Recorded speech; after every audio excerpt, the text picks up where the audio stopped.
Batumi is a Eurorack classic. It's a flexible quadruple LFO that's become a core modulation hub in thousands of systems over the past 10 years. And now there's a Mark II version which Xaoc Devices have sent over for me to check out. At first glance, the new module might not look too different to the Mark I, but under the hood it's been completely redesigned.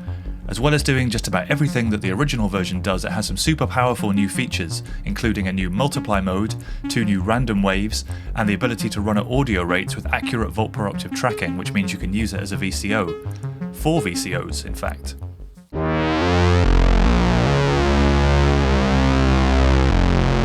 With CV control over phase, you can do Supersaw effects like this, or modulated at audio rates for classic DX style tones.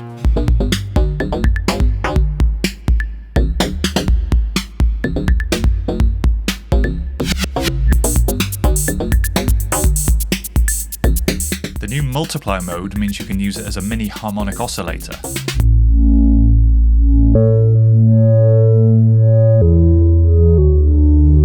And you can self-patch oscillator sync for an even wider sound palette.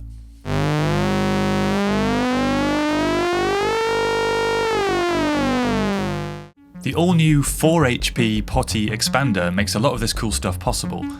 The features from the original expander are now built into the main module. You use the buttons to select the assignable waveform and toggle sync or reset behaviour, as well as cycling through the 4 operating modes.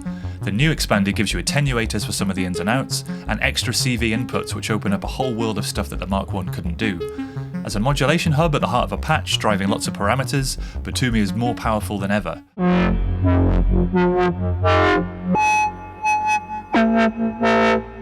And with some smart self-patching, it can do everything from complex LFO shapes to wonky drum programming.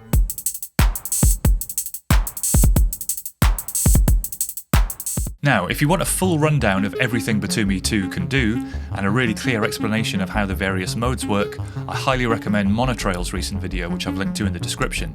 And by the way, if you're not already a subscriber to his channel or a supporter on Patreon, you should be. He makes some of the best modular content around. I also did a pretty in-depth video on the Mark I Batumi myself a few months back with lots of patch ideas that still apply to the Mark II. So with all that in mind, I'm not going to do a full front panel walkthrough of the Mark II in this video. Instead, I'm going to jump straight in and start building some musical patches that show what you can do with this new and improved Batumi, and I'll explain the new functionality as I go along. So let's get into it. Okay, I'm going to start by building a patch that showcases a few different aspects of Batumi 2 at the same time, so you can get a feel for all the things it can do. I'm going to use free mode, which is the red LED, which means all 4 channels are oscillating independently at their own frequencies. And I'm going to use the first 2 channels at audio rate and the second 2 channels at modulation rate. And I'm going to build up a kind of 2-oscillator synth voice with Batumi at the heart of it. Let's start by listening to the sine wave output. I'm going to go out of there into Samara 2, which is a kind of mixer that I'll be using. It's a really good partner for Batumi, as you might have seen in my previous video. The output of that mixer is going to go into the Plum Audio Arbor VCA here, and I'm going to just hold that open for now with an offset voltage. Let's have a listen. Now obviously it's LFO rates just now, but if I push the fader up to the top, we're now oscillating at about 100 Hz, nice clean digital sine wave there. And now if I take a sequence from the Moscow 2 sequencer down here and go into the frequency input with the volt per octave information, it's now tracking that sequence perfectly. This is something Batumi 1 could never do. It couldn't oscillate this high and it wouldn't track accurately over volt per octave like this. So already we're in kind of new territory here. Now for channel B, I'm also going to max that slider, but I'm going to come out of the rectangle output. And I'm going to run it through the Plum Audio Adver filter down here into the second channel of Samara. And I'm going to take a copy of the same pitch sequence, but I'm running it through the Shackmat tessitura tailor so I can subtract 1 volt to go down an octave, basically. So let's go in the frequency of that. Let's turn the sine down. And that's the square, or the rectangle, which is sort of square by default. Let's just filter that down a little bit. And now I'm going to take a decay envelope and I'm going to use that to control the VCA instead of that fixed voltage. And I'm going to use it to open the filter as well. And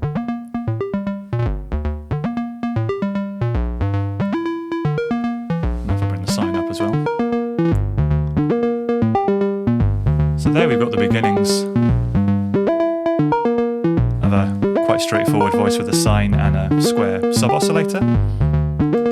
but it's a wee bit static and not all that interesting. So let's use channel C and D to do some more modulation. I'm going to use channel C in stepped random mode from the assignable output. So I'm going to switch the assignable wave to the blue one, which is stepped random. I'm going to sync it to the clock. So if I press the two buttons, the orange LED indicates it's in sync mode, and then this slider becomes a clock divider for the incoming clock. I'm going to take a copy of the clock that's driving the sequence and go into the sync input there. And now I'm just going to turn the channels down, but you should start to see this slider now becomes a clock divider. Let's go for a sort of divide by 4 of that clock. And let's take the assignable output. So this is my step random. In fact, I'm going to mult it down here. I'm going to take a copy of it into the Poti expander on channel A, and I've switched that to sine, which means I'm going to get stepped random modulation affecting the sine output of channel A, and what that will do is control wave shaping of that output. So if I now bring up the sine, we've got a much more complex sound with randomly switching wave shaping amount of that. Now it's a little bit more extreme than I'd like, so if I use the channel select button at the top of Poti to select channel C, which is now flashing green to show that that's selected, I can attenuate the assignable output with this pot. So down to 0, that's just the pure sine. Let's go for, I'm at about 12 o'clock. And I'm going to take another copy of that same step random. I'm going to go into spare channel on Samara. I'm just going to add a little bit of modulation randomly to the decay time of the envelope, just to make the patch a little bit more dynamic.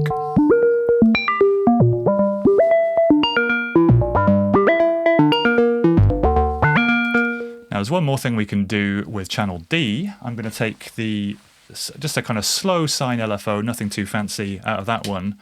And I'm going to go into the shape B CV, switch to rect on Poti. So this is now going to use the sine wave to modulate the rectangle's output, and it will modulate the pulse width on that one. So if I, again, move over to channel D so I can attenuate that sine output, let's just listen to the square. And if I bring up that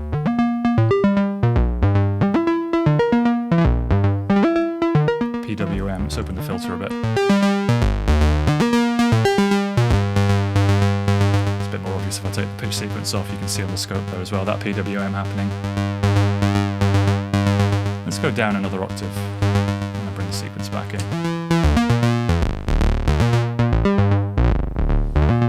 I'll just ease off that PWM a bit, but that is already much more dynamic.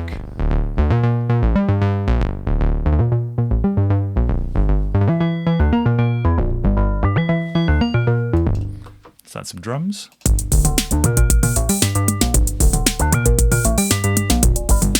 And a bit of delay from Sarajevo, which I've got in the chain as well.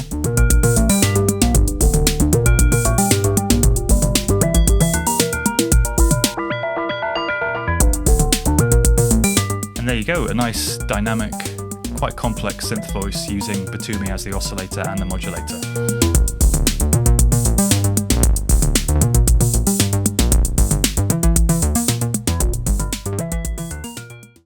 So here's a saw wave.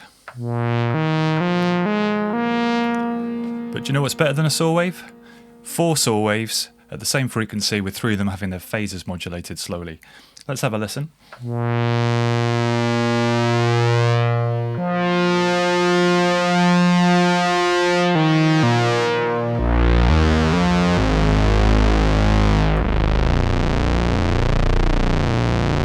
So what's going on here, I'm in phase mode on Batumi. I'm using the first channel as the master frequency.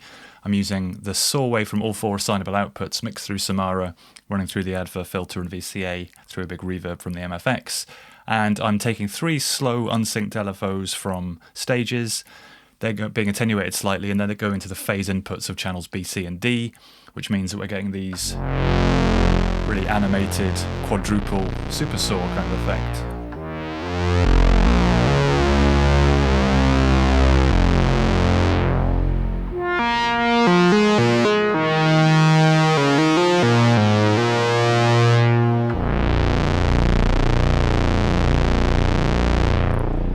you've got to admit, that's a pretty massive sound for something that isn't really first and foremost a VCO. So in this patch I want to use divide mode in Batumi 2 to give me a bunch of tempo synced modulation that I can use to animate a drone patch. And I'm going to generate the sound from Jena, one of the Leibniz binary subsystem modules, which is operating here as a wavetable VCO.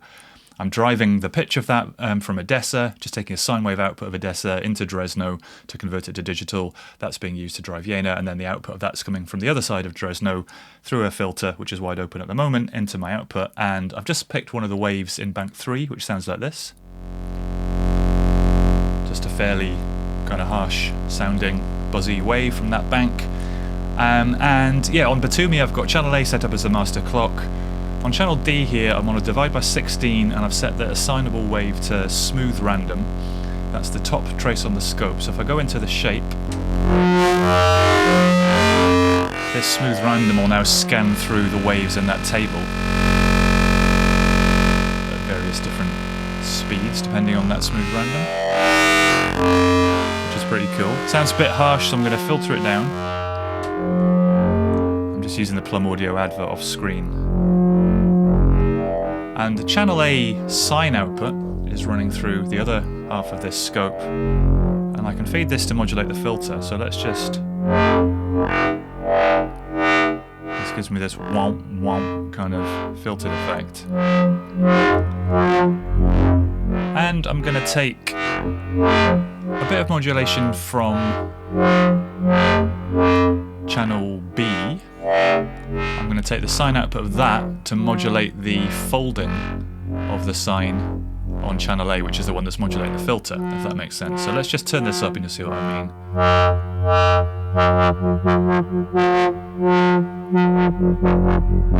So now I'm getting this phrase where you can see on the scope I'm getting some wiggles in that sine wave as it's folded, which gives us a much more interesting modulation shape. And I've got two differently divided rectangles on channels B and C, which I'm mixing in Samara. And let's just take a mix of them into the pitch of Odessa.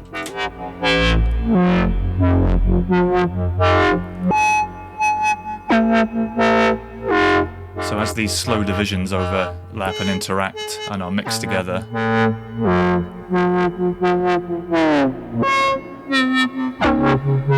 we're getting some different pitches here in the drone. And just for good measure, I've taken the rectangle out of channel A, using it to trigger a kick drum from Platts off screen as well.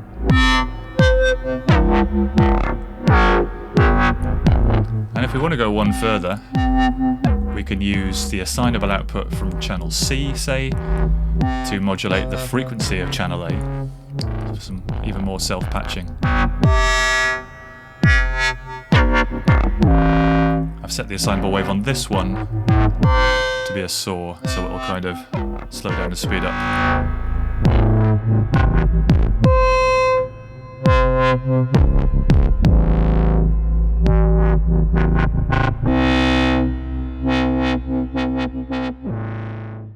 So one of the really cool things about using Batumi 2 in phase mode when you're using audio rates is that you can then audio rate modulate the phase of channels B, C and D, which gets you into classic Yamaha DX style phase modulation territory for kind of classic 80s FM tones.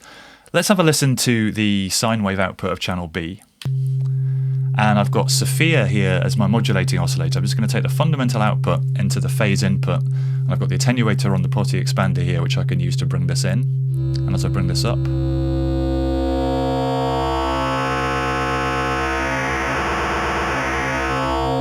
we get a lovely, rich, deep phase modulation there, which sounds fantastic. And of course we can play with the relative frequency of Sophia.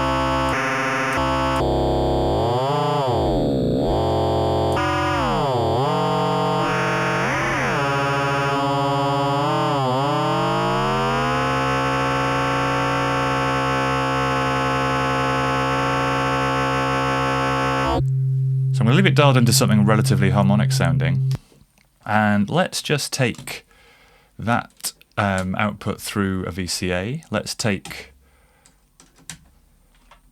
the output of Sophia through another VCA. I'm going to control both of those with separate snappy envelopes, I'm going to use a little bit of random modulation on the envelope controlling the amount of the modulator from Sophia. And now, if I turn, you'll hear the sine wave with this little sequence. And as I bring up the modulation, which is now enveloped, you get this cool gritty sort of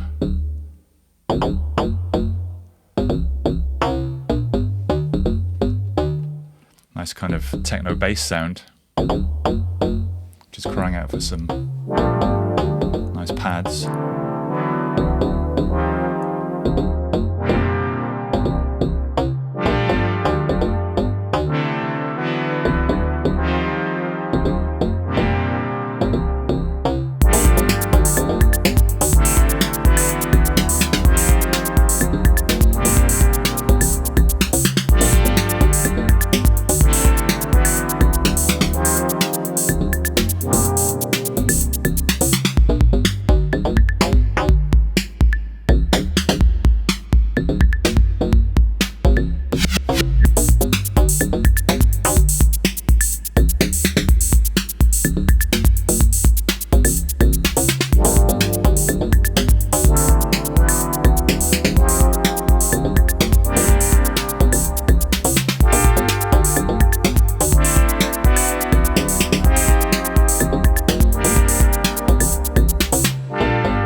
The new multiply mode in Batumi 2 works in a pretty similar way to the original divide mode in that channel A sets the master frequency and then channels B, C and D are multiplications of that frequency rather than divisions.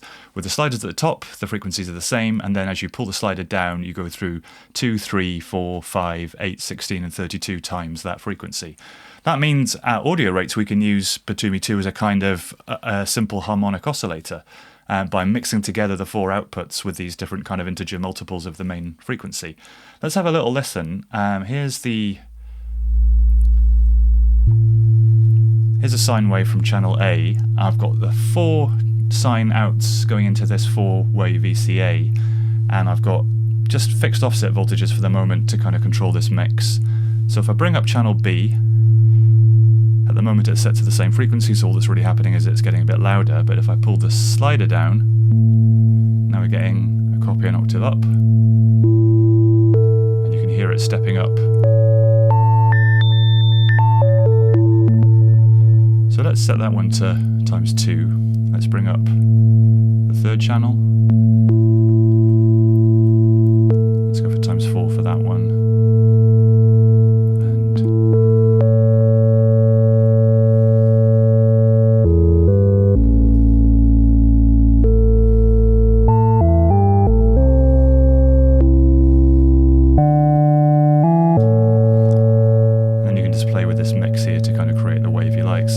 Quite powerful as a sort of harmonic oscillator. I thought it'd be nicer to modulate these levels a bit as I'm mixing through a VCA. So let's just pop an envelope in on this main VCA.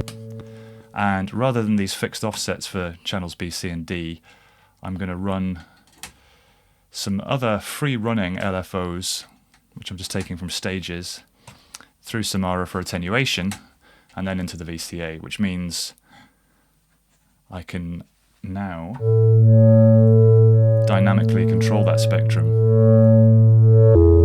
These LFOs aren't synced, so they're all going to interact quite nicely. Just attenuate that slightly.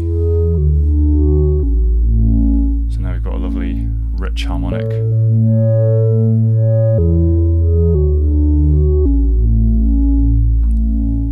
And it's also quite nice if you try some of the assignable waveforms. It's nice with triangle waves. It's kind of similar to the sine, but with a little bit more bite to the sound. I'm just swapping to the assignable output, and I'm on triangle for all 4. You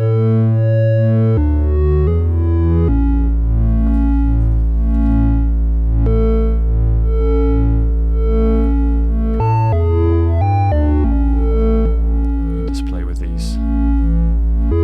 You can also modulate these multiples as well. That's slightly glitchy when you're doing that. It does struggle a little bit to kind of modulate them and play at the same time. So for this patch I'm just going to stick to modulating the levels. And let's try the saw.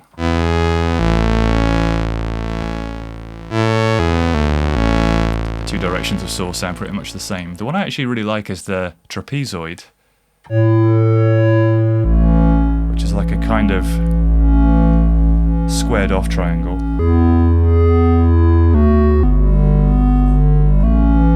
And I've had a bit of distortion as well through the VCA here. Filter it down a bit, and add a bit of resonance.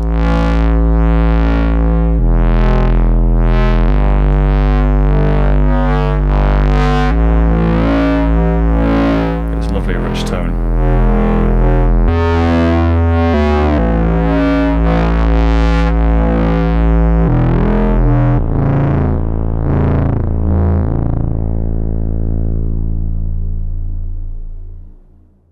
Now, in the video I made about Batumi Mark I a few months back, I showed a technique in divide mode where you use channel A as a kind of master clock and then use divisions of that clock to trigger different drum sounds. I'm going to try something similar with the Mark II, but this time with the new mode, the multiply mode.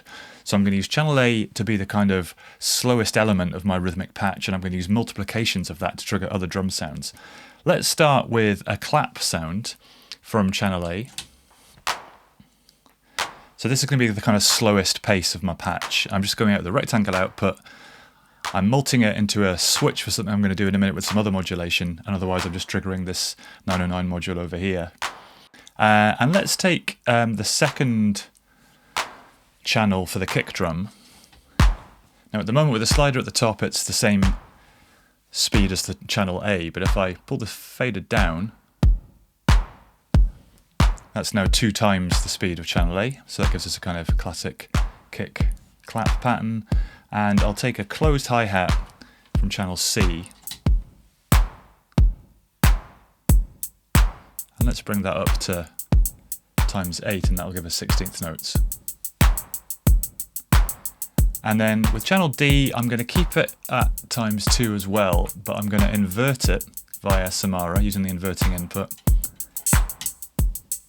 and use that to trigger the open hi-hat. If I just pull out the closed for a second, the closed is kind of interfering with it at the moment, but there you go. I'm also going to take a copy of that to clock Sarajevo for some delay, which you'll see in a minute. Now, things get a bit more interesting when you start cross-modulating, so I'm going to take the triangle wave from the assignable output of channel A, which is the slowest one, and go into the multiplication input, or the CV input of channel C, and if I bring up the attenuator, this triangle wave is causing that multiplication factor to move up and down, which gives us this nice, much more intricate hi-hat pattern. And I can do the same thing with the kick drum part, but this time I'm going to use the triangle output from channel D, which is the one that's doing the open hi-hat. That's going into a switch, and I'm going to use a copy of the rectangle out of channel A, which is the slow clap thing, to basically bring the modulation in only on half the beat. So let's just bring up that attenuator. Oh, sorry, I'm on channel B, aren't I? So now in the second, every second beat we'll get this little, and depending on how much I bring that up, these little kick drum rolls. I'll just keep it there for that nice kind of swung pattern. And one last thing, I'm going to take another copy of that channel A gate, and I'm going to use that to throw open or mix the wet dry across to wet on Sarajevo, which I'm going to run the clap through. So now we get these little bursts of delay.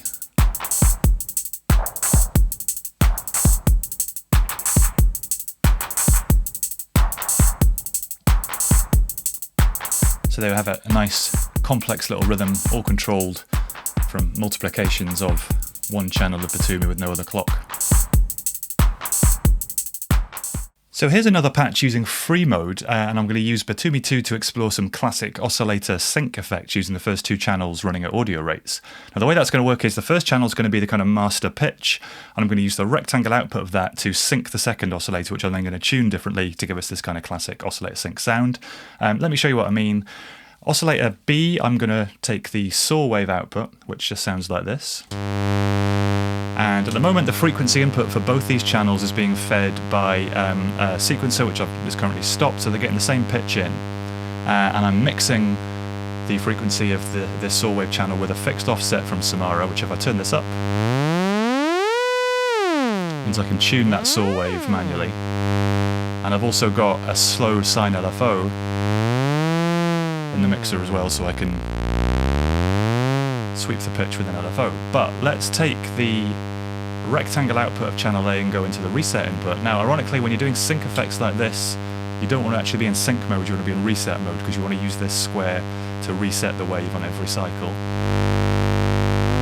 And now if I tune up, we'll hear that kind of probably quite familiar kind of oscillator sync sound. If I bring the LFO up, gives us this nice dynamic kind of sweep. So let's try sequencing this. I'm going to take that saw wave output into another mixer and into the Plum Audio Adver filter and VCA, and let's just run a little sequence. And by playing with that offset and playing with this envelope which is controlling the filter and the VCA, got quite a sound. It's quite trebly, so let's take the sine wave output from channel A, which is our master pitch, remember, mix that in as well.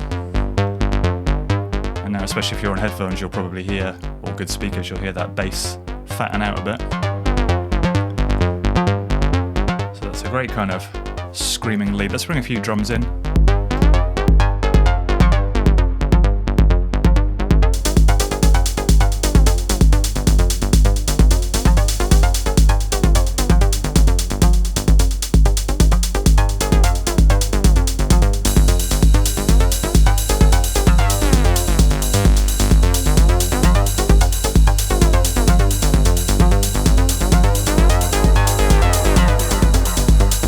So I'm going to leave it there for now. Hopefully this has given you a bit of a flavour of what Batumi Mark II is capable of. It's definitely a worthy successor to the Mark I, and I found it really inspiring both as a sound source and a modulation source. I actually have a bunch of other patch ideas that didn't quite make it into this video, which I'm looking forward to exploring further, so I dare say you'll see it on the channel again soon. As always, leave a thumbs up and a comment if you've enjoyed this, subscribe to the channel if you haven't already. Thanks for watching, and I'll catch you next time.